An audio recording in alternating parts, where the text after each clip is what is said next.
Ayun. So, nakita nyo, no? Yung magic data natin, we have remaining 53 gig. So, ibig sabihin, nag-stack lang dun sa previous data natin. At heto na ang ating GCash giveaway winners.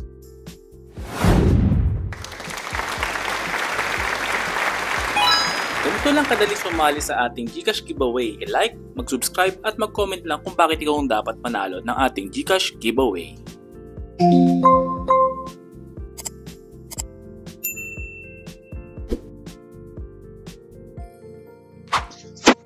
Yo, what's up guys? Welcome back dito sa ating channel. And today, meron naman tayong gagawing tutorial pagdating sa pagbili ng load sa Smart gamit ang ating GCash.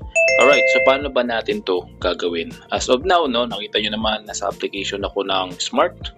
Ayan, Smart.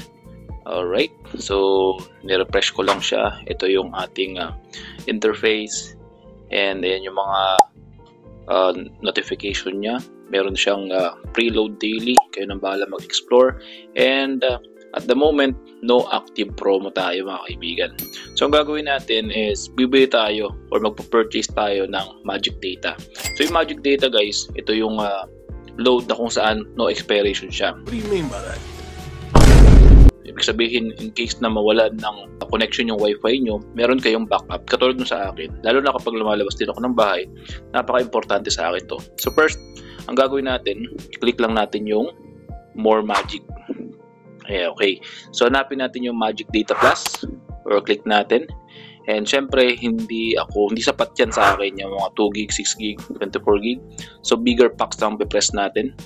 So dito makikita natin yung mas malaking size ng data. Okay? So depende yan sa lifestyle nyo kasi sa akin. Kahit nasa labas, nagbo-browse din ako, check ko rin yung mga transaction natin online. Okay, so sa akin, okay ni 36 gig. So it costs 649. Click lang natin yan.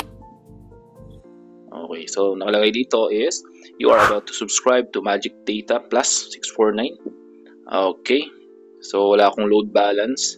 So change natin yung payment method. So dahil alam niyo naman ang ating channel is about GCash transaction and GCash money earning. So click natin yung GCash. Alright. Okay, so naklik ko na yung GCash natin. So press ko na yung subscribe. Nga pala, no, meron siyang additional na 300 minutes na call to, plus only text na rin. So, napaka ganda ng promo. Okay, so since yung GCash natin ay connected dito sa isang phone natin, pwede ko na siyang i-open in GCash. Just press the button, just like that. And mag-open na yung GCash natin. Alright, so yung mga sensitive information dito mga kaibigan is i-hide ko lang. Syempre for security reason. Okay. So, ganun kadali. No, napaka-convenient talaga pag may GCash yun, no?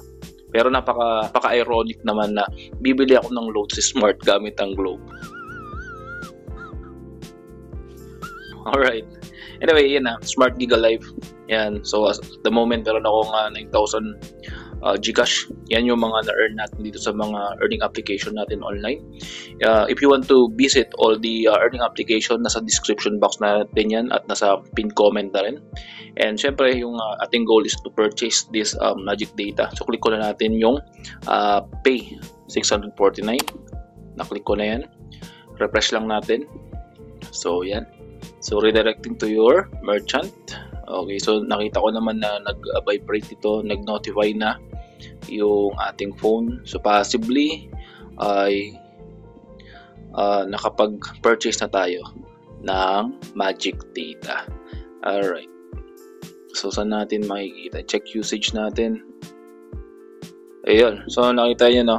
Yung magic data natin, we have remaining 53 gig.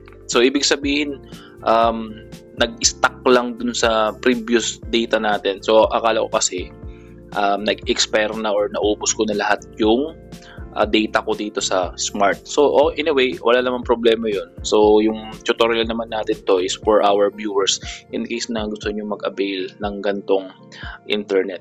Alright, so kasi nagkaroon tayo ng power failure dito sa lugar natin. So kailangan natin mag-purchase ng backup data. So kung may bagong natutunan dito sa ating video, please like, share, and subscribe. Hanggang sa muli kaibigan. Paalam.